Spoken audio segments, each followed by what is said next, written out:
senza ombra di dubbio un tema molto delicato, complicato, che dobbiamo noi cercare di rilanciare, perché il sistema degli appalti, per come è oggi attuale, non va diciamo bene. Per quello c'è bisogno di una riforma giuridica per cercare di rendere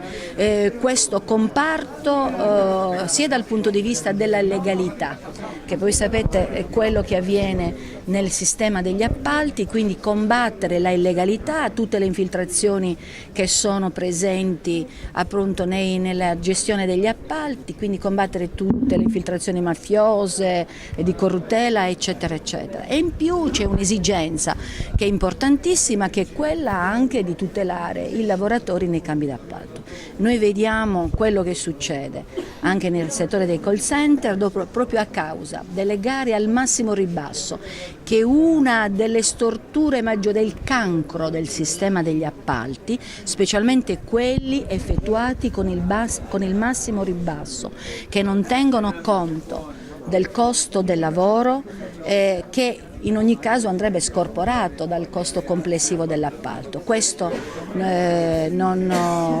è così, e quindi crea problemi non solo alle aziende serie che cercano di lavorare nella legalità e nel rispetto delle norme, ma crea problemi ai lavoratori del settore, perché ad oggi non ci sono regole legislative che garantiscono l'occupazione di queste migliaia di lavoratori.